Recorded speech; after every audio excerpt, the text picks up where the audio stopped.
Here you go. I give you our Spanish 4 students. Well, hello. Thank you. Hola. ¿Cómo están? Sí, awesome. We won't present in Spanish too much, but thank you guys all so much for coming and welcome. My name is Anthony Young, and as Ann mentioned, I am one of the students in Spanish 4 at the University of Minnesota Rochester here. And we're so excited to present with you tonight our project, Building Bridges, community resource and health website for the Spanish-speaking community in Rochester. Part of being a part of Spanish 4, though, and involved in language here at UMR, involves intercultural awareness. And more than just building a website, we want to also facilitate intercultural awareness and competency. And so as our first slide suggests, coming up in a couple days here is the celebration Cinco de Mayo, which is an important festivity for the Spanish-speaking community and the Mexican community in particular. So we'd just like to take a couple brief minutes to talk about the food choices that we have and the Cinco de Mayo celebration. And then we'll launch into our website. Yes, the food. So we have chips and salsa over there. If you haven't gotten any yet, feel free to go over and grab some. Now, most of us think we have salsa pretty much figured out. However, I was doing some research on salsa, and it turns out that salsa is the Spanish word, well, I knew this part, but salsa is the Spanish word for sauce, and the salsa that we often refer to as salsa is actually salsa picante, to be more specific. Salsa is a traditional food in Mexico and Latino cultures due to the relative abundance of tomatoes and jalapenos and onions. That's another fun fact. It was actually developed and originated with the Mayan and Incan and Aztec culture in early Latin America. So that's something you might not have known. And finally, May is National Salsa Month, so eat some salsa. Thank you, Chancellor. And then Mexican wedding cake, which in fact is not a cake. It's more of a cookie. And additionally, it's not a traditional food at Mexican weddings, in fact. They have cakes just like we do. This came with the arrival of the sugar cookie in the 16th century to the Latin American culture and likely has Moorish origins, people speculate. But anyways, Mexican, it has become known as the Mexican wedding cake. So that's the food, and yeah.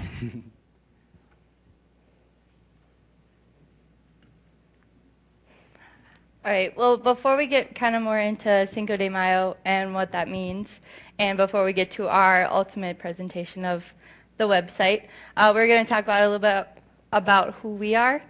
So, me llamo Julia. I am a third year here at UMR. I am studying to be a nurse practitioner. And also I will be going on a trip to Nicaragua in a few weeks here, and as well as spending the fall semester in Spain to carry out a capstone experience to kind of further my Spanish. And also in Rochester, I work 2 jobs. I work at Charterhouse through Mayo as a home health assistant, and I'm also a coach with Orcas, which is the USA Swim Club here.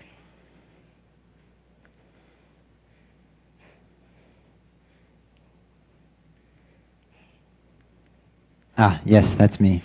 I play guitar. I should have brought some tonight. Anyways, my name's Anthony Young, and I am pursuing osteopathic medicine, a degree in osteopathic medicine. I've always had a passion, 2 passions. One is to serve the underserved, and another is to help people overcome their own problems. And so when you combine those two, osteopathic medicine in an underserved community really makes a lot of sense. When I'm not buried in a textbook, with my head buried in a textbook, you can find me either lounging on a bench reading my Bible, or sipping a cup of coffee at Cafe Steam, or running down First Avenue to catch the bus, which usually leaves in less than a minute. Yeah. I'm Mia. I'm from Two Harbors, Minnesota. It's really up north and really small. But I am a third year as well, and I want to be a trauma surgeon someday. But before that, I am going to Nicaragua as well this summer. I'm actually in charge, and that's terrifying. But and then after I graduate, I'm moving to Italy, hopefully to do something with gender equality.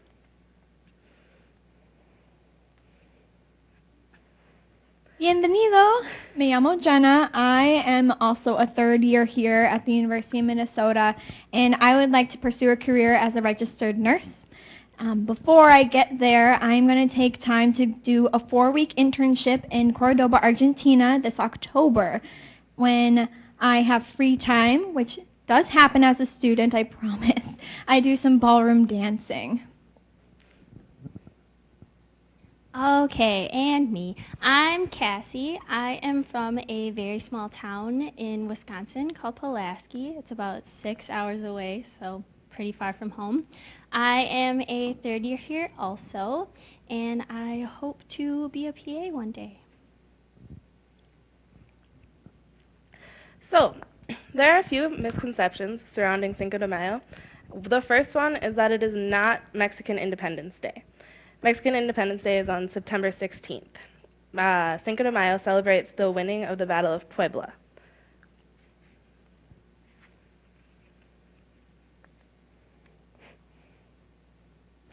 Just as soon as we... Aha, yes.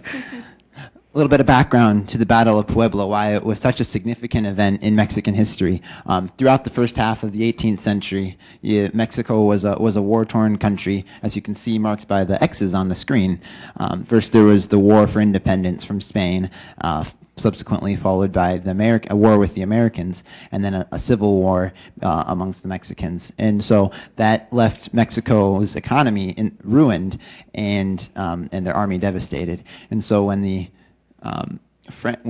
French, actually I'm getting ahead of myself, because of the ruined economy then, they had to defer their loans. President Benito Juarez deferred the loans by 2 years, and this didn't make the English and the French and the Spaniard debtors very happy. And so they got an army together and came in to get compensated for the loans which they had given Mexico.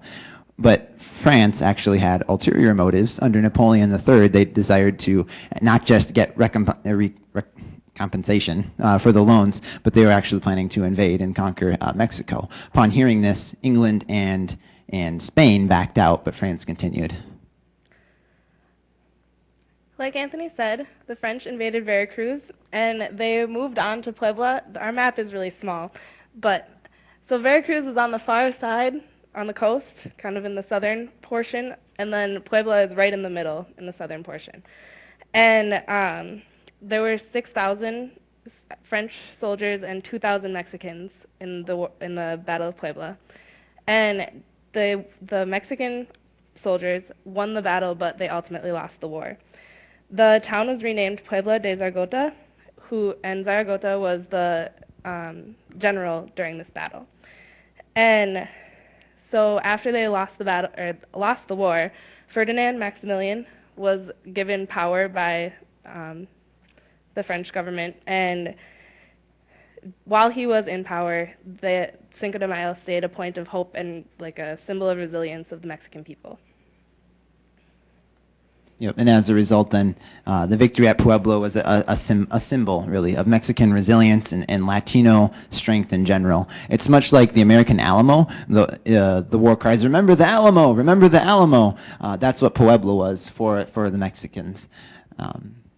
Yes. So today, in Mexico, it's still a reminder of victory and resilience in that battle, but in the United States, it celebrates the culture of the Latino culture. And so there are parties and parades, and they celebrate with music and food and traditional dancing.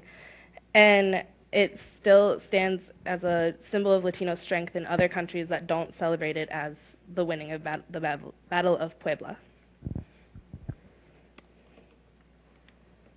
All right, and now since you got to learn a little bit more about Cinco de Mayo, which is also kind of the reason why we decided to present on this day, because why not?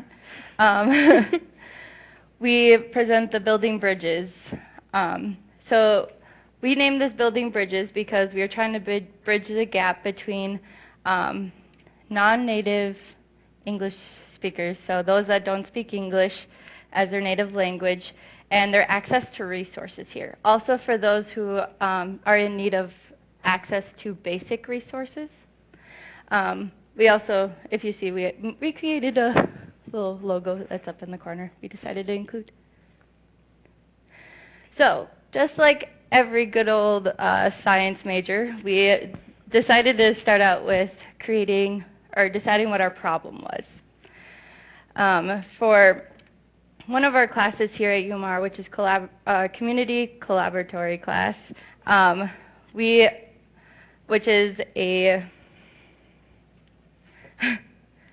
community engagement class, which promotes students to go out and work out with community organizations.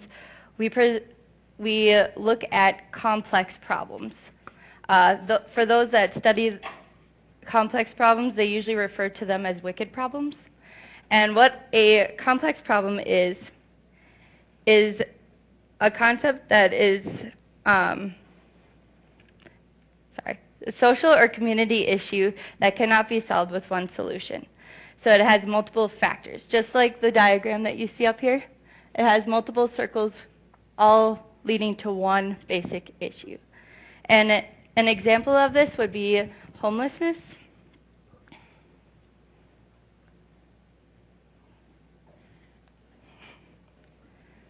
So as you can see around the circle, there is many different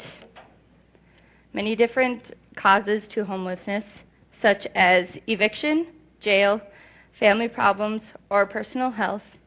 There's also many more factors than that, but it's kind of just all put into one main diagram. And this kind of represents that just doing one thing wouldn't solve this issue. So just building affordable housing wouldn't solve the issue of someone not being able to get a job because they have mental illness, or if they have a criminal record, it doesn't give them a steady income. And it also doesn't help them if they do get a job, they can't get a high enough paying job maybe to afford to live in a house. So it's just all one thing all of these factors going into one thing.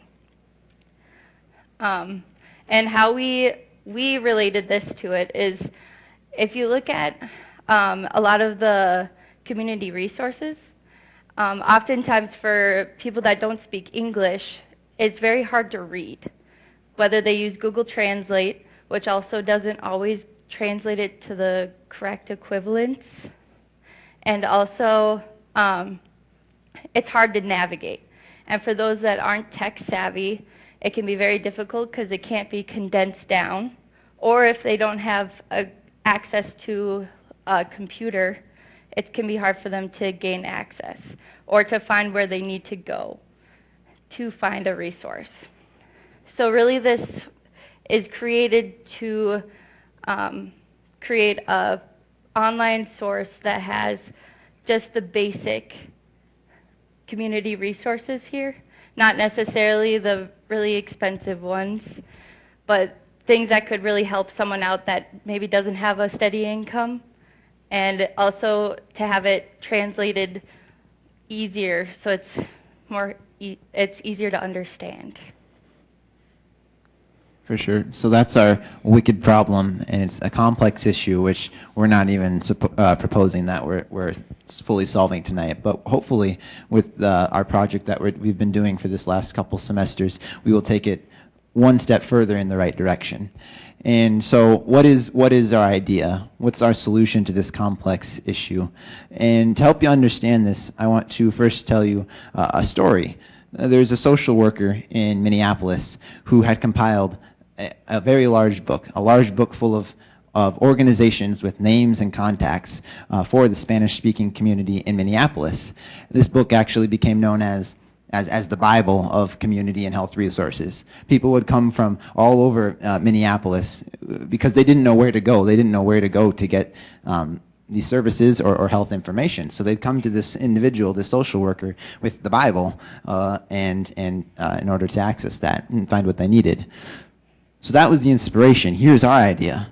What if we could make that Bible online? What if we could make that Bible online for the Rochester community and the greater Rochester community here? And so that was the initial inspiration and start of our idea. So we proceeded to look online to see if something like our idea existed. And as we searched, we sifted through several sites on both our mobile devices and on our laptops to see how they had put their websites together, how it was organized. As we continued to surf the web, we noticed some different distinct struggles or difficulties that bubbled to the surface.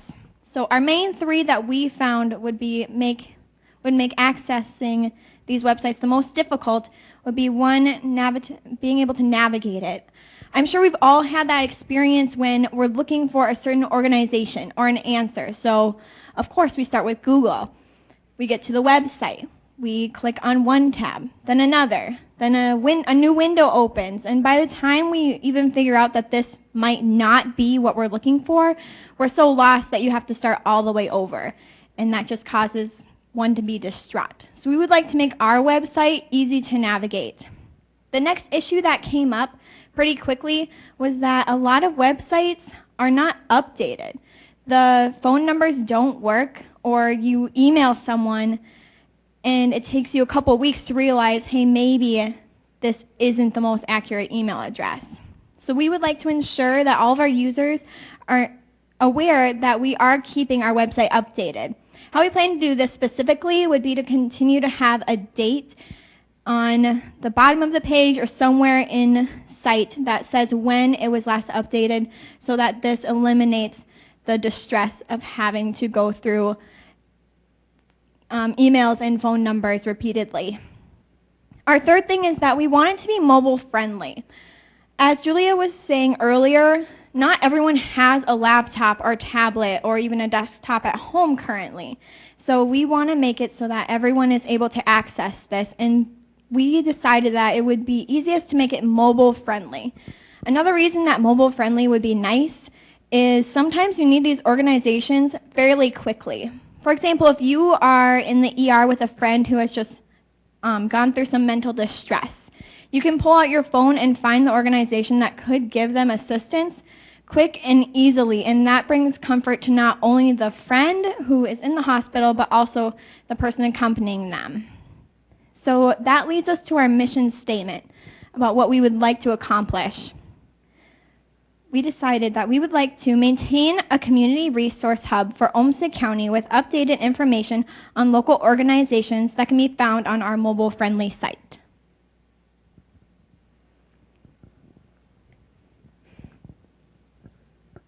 Okay, so now this brings us to a preview of the website.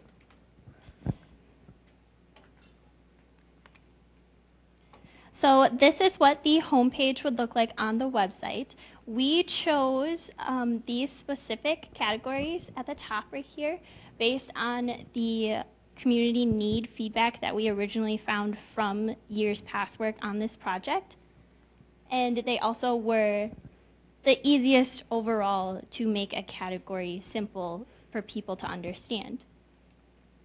As you scroll down, you'll find the categories are repeated down here with descriptions of what they are, allowing people to, if they don't know 100% where their resource is going to be located, they can look in a description and hopefully find it quicker without having to click on every single one and do a process of elimination. Just a quick side note. So can you pull those? Yes. If you scroll all the way back up to the top, there's an option, a drop-down menu that'll give you English or Spanish, and the descriptions of the categories are in English and Spanish as well, so we get that bilingual component that we were really kind of starting to focus on. That is another interesting note. Yeah, that's another interesting note. You can notice the box-likeness of the website. The purpose of this would be is part of the mobile-friendly vision. It can be very hard to collapse a website to the various different size screens that are used, but if you use a box format, then it allows for that easy collapsing. And all of those tabs at the top, for example, would turn into one hamburger when you. It's called a hamburger. When you are accessing on a mobile device in the upper right-hand corner, and the same with the descriptions on the bottom. So it makes it very easy to look at, regardless of the size screen that you have. We also, as it goes on, we hope to kind of put in some keywords, so someone were to search it in Google, it'd be easy to pop up, so then it could bring you to the page that you need specifically. Not only that, but the Spanish and the English that's on our website is in a simpler phrases. So it's easier to translate and it's easier to understand without being too wordy. And it's translated indirectly, so the meaning stays the same instead of the words. We're not just translating the words because that doesn't always work out well. Your meaning doesn't always get across. So we're translating the meaning instead of the words.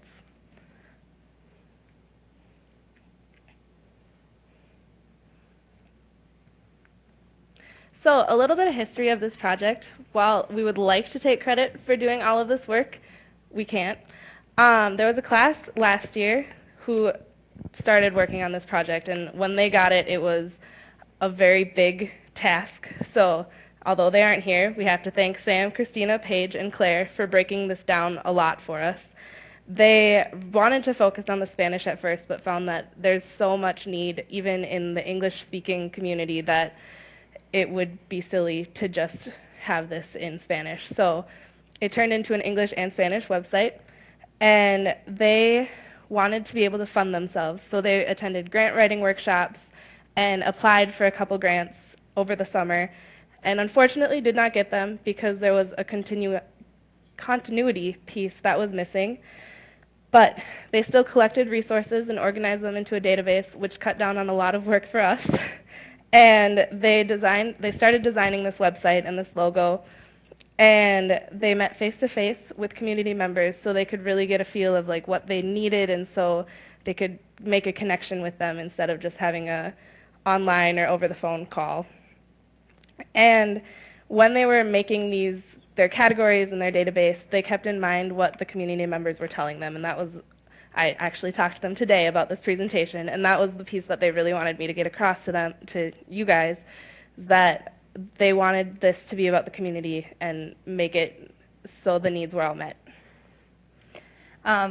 This year, we also continued to expand the database, and we arranged all the categories, so we kind of have them all put out on a layout, so then we know what page goes for which tab.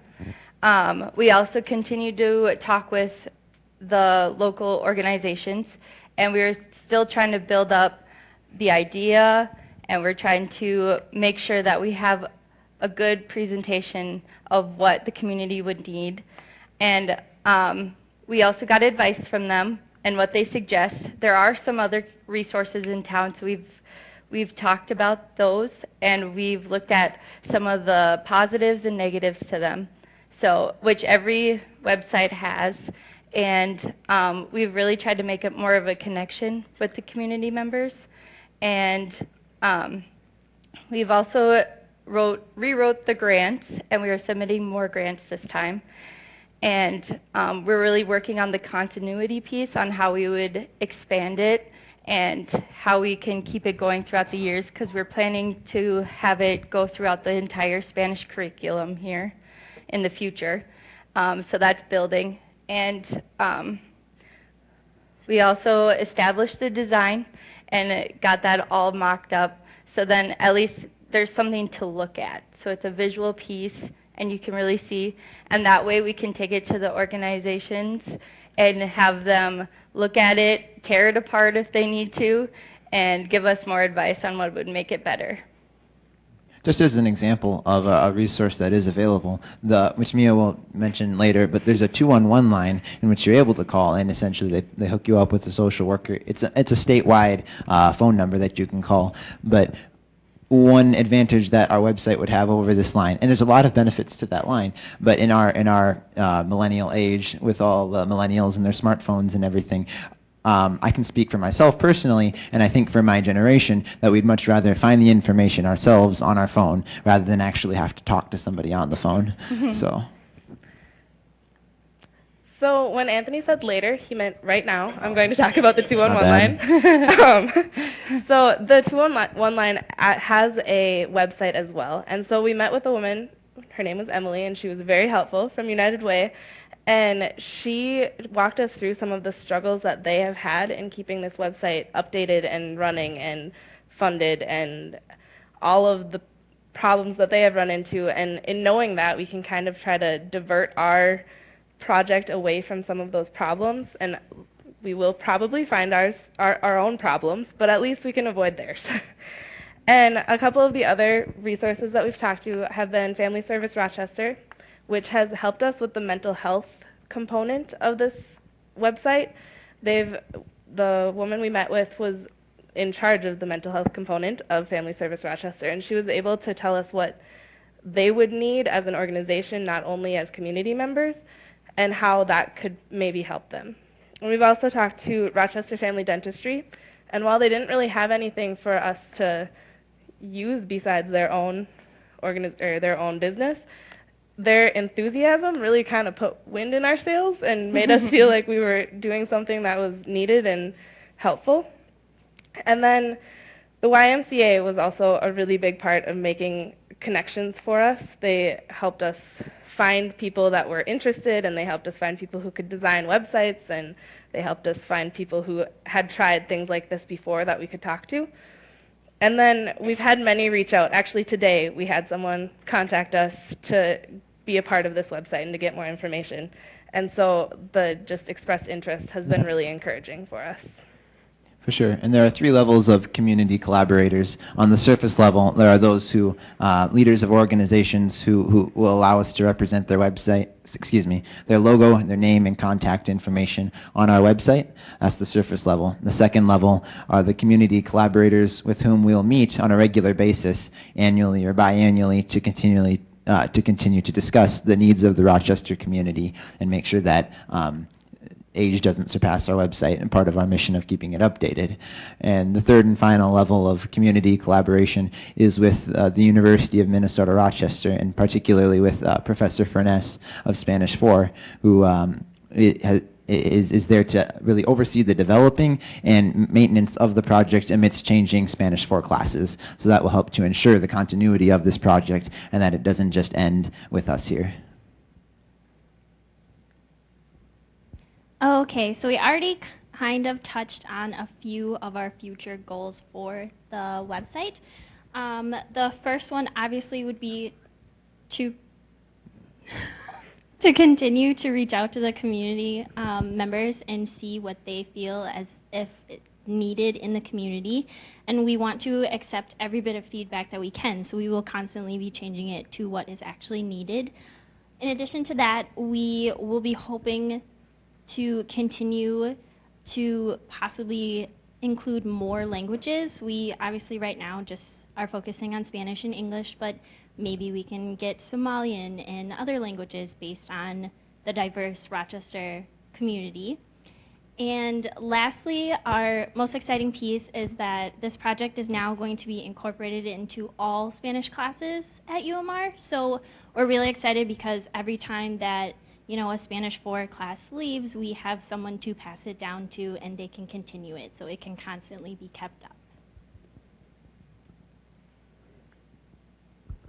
Indeed. So we've talked a lot. Sorry about that. We've talked a lot about what we're doing as a class, as UMR in Spanish 4, to. Is that 2 groups?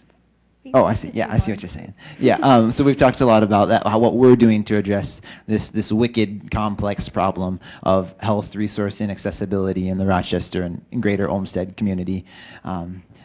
And we right now, though, we want to make sure that we keep our project community-based. And we've talked to a lot of organization leaders and heads of organizations and social workers, like we mentioned. But part of, right now, additionally, we thank you all so much for coming because we want to involve you in and receive your feedback as community members for what can make this project more successful. How can we better address this complex wicked problem? What things can we do to our website to make them more accessible or mobile friendly to the Spanish-speaking community or the community at large? So we really want to use this time to get your feedback on the website. So since there's a fewer number of us tonight, if we'd be able to, we'd appreciate. Yeah. We would probably just do a big group. Yeah. Yeah. All Yeah. right. Well, if we could all just kind of congregate here in the middle, we're just gonna have a small group family discussion. Yeah. Yeah. Oh. Yeah. Two groups. Just kidding. So let's go front and back. Oh, Yeah, big group? we can keep it one. Big group. Big Two group. groups? Then everyone can You talk. want two groups? Big group. Big group? Okay. 1, 2, 3. Oh, I can talk about the survey. Also, we do have a survey here. So if you do have any any suggestions for us or any possible people that you think we should talk to about our website and really anything, any feedback you have for us, it would really help. So There's a lot of open-ended questions. So. yeah.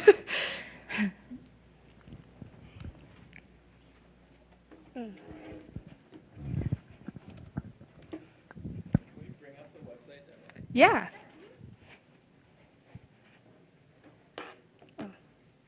If you have any questions, please feel free to ask. Who wants to go first?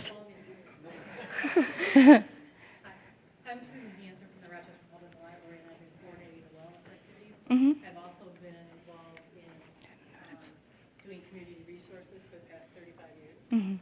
And I applaud you for tackling a very complex issue that nobody has been able to ever solve. And it's very difficult, and technology is changing. Did you meet with the Homeless Community Network at all? We haven't. That No. would be one resource I would suggest that Okay. what's going on that you talk with. Have you heard of the Green Book in town? Heard of what? The Green Book? I haven't. No. The Green Book is developed by the Homeless Community Network, updated every year constantly.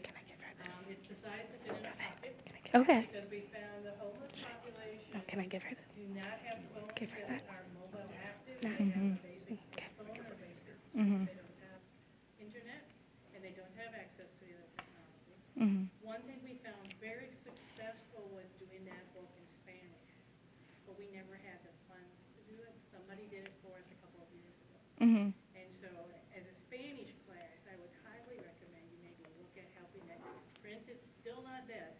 Yeah. And in this community, we hand out 6,000 of those every year Oh wow.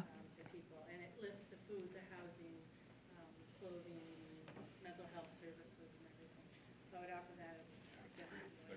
How do you plan to get people to know about this? Really, it's been word by mouth for right now. That's why we've been meeting with so many organizations. I know when we met with United Way, was that, or am I saying it wrong? We met with one of the people that is fairly in charge at the Y, Mhm. and she kind of pointed us in the direction of like just giving our word or our name to organizations. So like if somebody came to them with an issue, they might be able to at least give them a resource if they weren't the right one.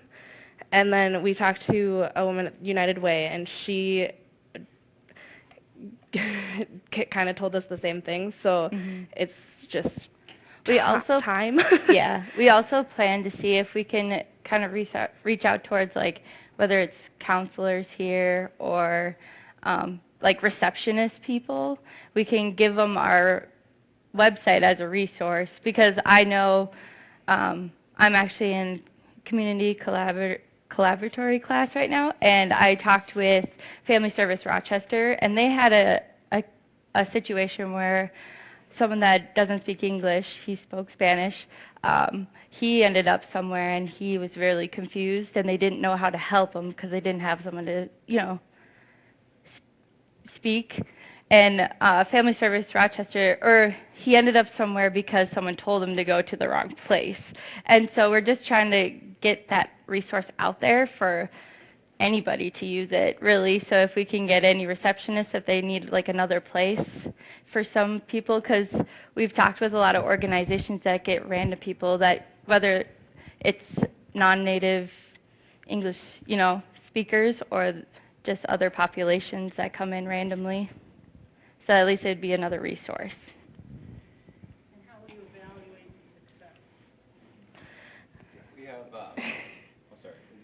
No. You can do various Google Analytics on the website to know how many visits it gets and from who. Yeah, it's weird to access your location and all that jazz. So you can know from a statistical standpoint the number of visits to the website and where they're coming from. How do you measure outcome? How do you know you've really made an impact? That is sort of where the organizations and their partnership with us can come in. That is where we get their feedback, because they're the ones that are really reaching out physically to the people, whereas we are sort of behind the scenes. We're the ones behind the screen. So it's kind of a triangle of working together. So there's us behind the screen, there's the organizations, and then there's also the community members.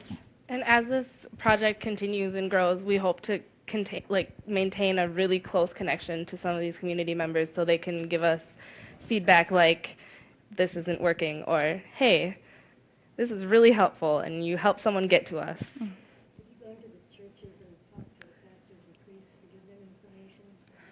We have started. He has started going around and talking to some of them. So we've been trying to come in contact with more and more as we've gone on. Have you approached Olmsted County? I Actually, would think their social service agencies and community health would also be a resource.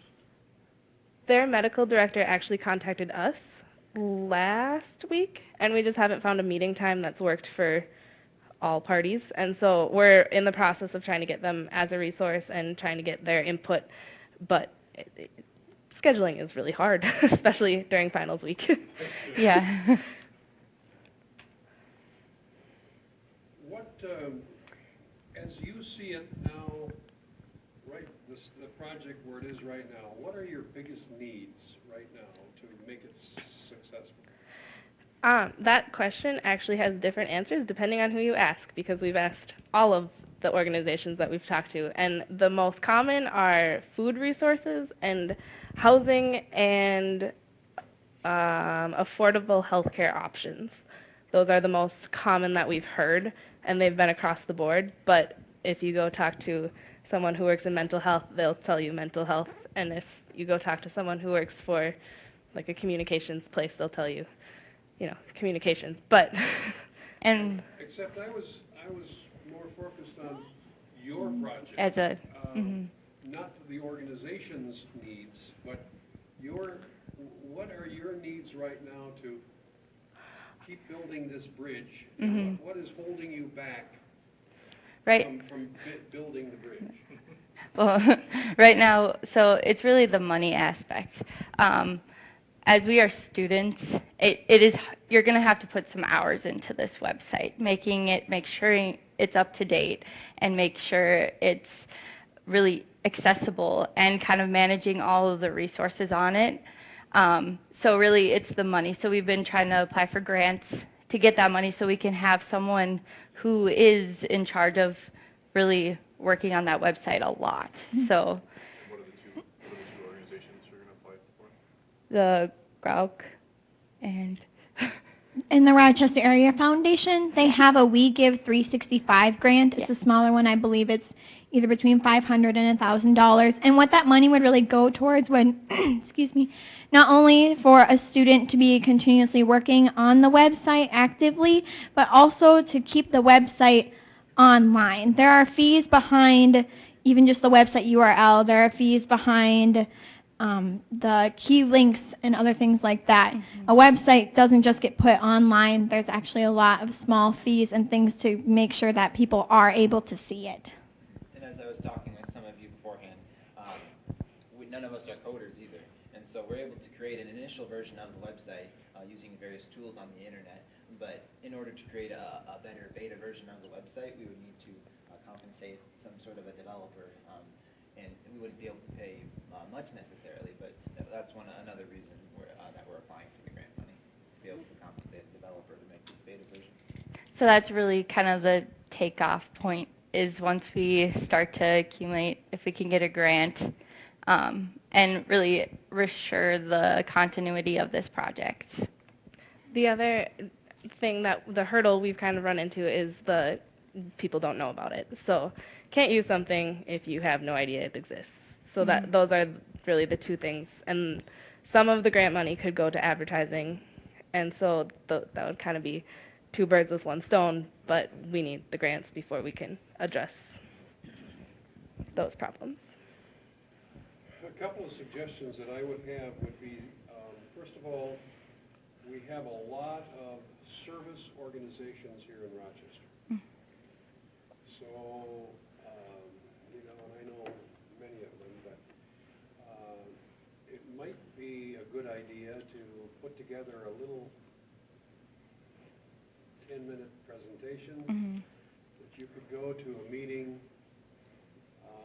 and represent the project, and then have in mind, here are the needs that we have to build this bridge. Help us build the bridge. So my first suggestion would be involving service organizations and giving them an opportunity to buy in, to support you, either with volunteers or with dollars. Second thing is the continuity issue is a big one.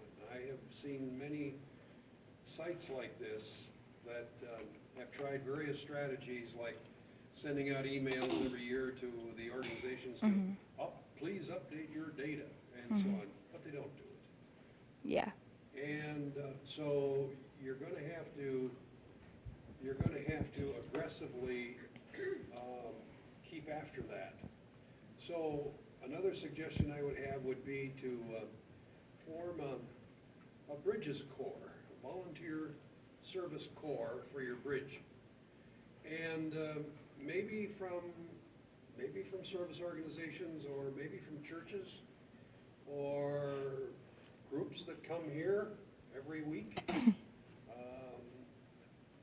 and maybe people would volunteer to help you if you would create certain structured tasks that every week need to be done, and a person could do it from home, but maybe it's phone calls, maybe it's data entry, maybe it's Facebook posts, maybe it's tweets.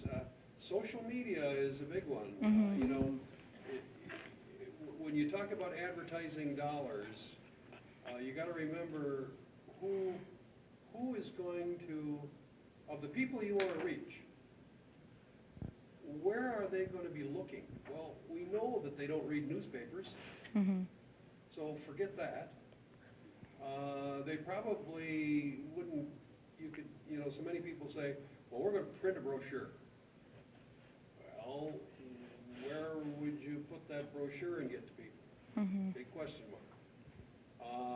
We're going to go to radio and TV. Well, maybe not, but it's very expensive.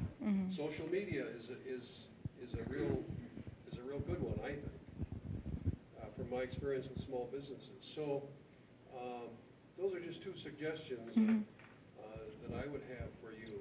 But I think there are resources, but you have to chase them. Yeah, that's a very. And work at it. I've sent countless emails this semester trying to chase those resources, yes. That's why we want to, since you have to chase them, we know they are out there. We're not adding anything new to the community really in the sense of services provided, but we want to do the legwork of chasing these organizations and compiling them into a centralized location. I think that's maybe the... You know, if you could get a volunteer bridges corps, or whatever you would call it, and if you, let's say you end up with 80 to 100 organizations, you could very easily divide that up into very doable kinds of tasks for volunteers to do. Give each volunteer 10 or 15 to every quarter touch base with that organization and give them information about bridges, update their data. And then the other thing is, you want feedback. You got the question of how you're going to, and it's a good question, how are you going to know when you're successful? Well, your partnering organizations may have to buy into this by asking their clients, how did you come to us? You know, did you use the bridge or whatever? Mm-hmm. However, you're going to brand that, and it's important that you do brand that. Right. Mm-hmm. But you've got to have some stream of feedback for your data, because Mhm. otherwise you can, you can just say, well, we've been successful, but how successful? Need the proof. You got to have some measures. Mm-hmm. Thank you so much for your feedback. In addressing two of the points that you talked about, you mentioned having a volunteer corps, and that's actually where we'll be involving the rest of the students. So not only in Spanish 4, because Spanish 4 is usually a smaller group. This is our entire class, actually. Mm-hmm. But we also have Spanish 3 classes, Spanish 2, and Spanish 1. So when you say having a structure, we'll be breaking down the structure of tasks, and so everyone kind of has a hand in there because they're learning a lot of valuable things. So that was a great point, and that is something that we have thought about a lot, which also helps with bringing in the future. And then for updating our website, when we were talking with Emily from United Way, she mentioned 211. And it's actually one of her roles is to chase down those resources and make sure they're updated. So she even mentioned to us that not only can we chase them down as well, but we can also use their website, although sometimes hard to navigate, but if we take time to do it, we can also take the updated information from there and copy it into our website as well. Why would you want to duplicate effort? Right, exactly. Yeah. If- We looked at Minnesota Health, which is a similar database to 211, that's why they did that. We have, but that's where the like bilingual piece comes in and the smaller piece. So this is only for Olmsted County instead of all of Minnesota. So while we hope that it someday grows into more of Minnesota, right now it'll be broken down into just Olmsted County, and we will keep it broken down into individual counties, so it'll be easier to find exactly what you're looking for and where you're looking for it. But it's also, just a point to this is, it's not meant to be comprehensive, right? It's, right now, and especially in the initial, you want to have a reasonable goal that's attainable. You say, I want to build this website with all the resources in Rochester or even Olmsted County, and you will never get done with it before you have to start over again with all of that resource building. So they're talking about kind of that base level need, and in very simple language, but also the basic level resources and organizations that are in the community. Not every single one, but the real core ones that help those that are possibly with the most need, first and foremost, right? And that have the most limited access, I think is, so your homeless comments are very on point, because I think it's a community we didn't have on the radar, and I didn't personally as we started this, but it's really relevant. I know especially in the library, that's a really huge population. My partner works in the Hennepin County Library System, so I know. And that's a place where new people come to town who need resources, that's where they come from. Yeah. Mm-hmm. And so, brochures, posters, whatever, we put that stuff up. So you just say you start with your advertising. Right. Mm-hmm. I was actually There's also an incredible word of mouth network that goes out with those people. You tell someone, give them a little gift, within 15 minutes they've told 10 other people. Mhm. Yeah, that's why we've kind of tried to start the talk of it, the idea of it, so then people can give us that feedback so we could try to get it going a little bit faster. And then actually people can start to know, hear about it. So, we've had a few resources come to us about it. So, and that's been word of mouth. So that it's really helped to go and talk to those organizations. Maybe another question for the group is, this is, certainly your population, a couple of different populations here age-wise, but still, what have you struggled with in website resources? And when you're looking for resources in Olmsted County, where have you struggled? Does anybody have any tales of struggle? Do you use a mobile device? Do you use a tablet at home? Do you use your laptop? Are you sitting at the desktop? How do you guys manage your No current? matter how you do it, any of the government sites are just garbage. They are. They must hire the people that barely pass the program. Yeah. And that's where we ran into a lot of dead ends, Yeah. which I know it's hard to keep it up, so, yeah. I had to help my son do his insure thing application. It tells you, before you even start on it, it tells you, clear your cache, close all your tabs except this one, do all these things, and don't use the save and exit button because it, probably won't work. But you go all the way through it. All the pages have a save and exit and a back button until you get to one that only has a submit button, and it doesn't work. It's not live. Oh. Yeah. And so I called them to try to get us to figure it out, because I had a number. Mhm. And their tech support was gone, and the person I talked to didn't have a clue. So I thought, well, I'm just going to try to refresh it, but I'm sure it'll kick me out. Sure enough, it did. Yeah. So I went all the way through the thing again. Yeah. Same thing. The submit button didn't work. I clicked on the help button up in the corner, kicked me out. Third time it finally worked, but I mean, it's like, that's insane. I know. It just goes. Why do you have a save and exit button if it doesn't work? Yeah. Terrible. You Yeah. guys didn't put save and exit button? We No, have no no. save and exit button. No. Take them off the page. Right. Yeah. Also, another function of our website I don't think we talked about is we're probably going to have we've really talked about it, so it's probably going to happen. But we're going to have a survey or a form. So if they would like to add their company to the resources, then they would enter all the information that they want, the picture that they would like whether it's their logo. So then it's kind of easier, a little bit easier for us as far as like formatting goes. So it's just kind of another thing, and then we'll have someone that can go through and look at them and make sure they're, appropriate, obviously. But yeah. Have you guys talked to NAMI or the Diversity Council? I think we were looking into the diversity council. We both, yes, Yeah. but we haven't heard back from either of them, just because this time of year is crazy busy. But Yeah. I know I am, and I know she is because she's my roommate, and I know a couple of these people are around the summer, so we hope to kind of keep. Yeah, we kind of hope to Pulling keep the people momentum in. going through. Yeah. So. You may want to think of having a usability study with the population. I mean, one group would be the Hawthorne Education Center, Mhm. and have them, if they have volunteers that can go through the screens to see if it's a logical flow for a user as opposed to a provider. Mhm. And you may get some feedback from them as to, this ought to be categorized with this or whatever.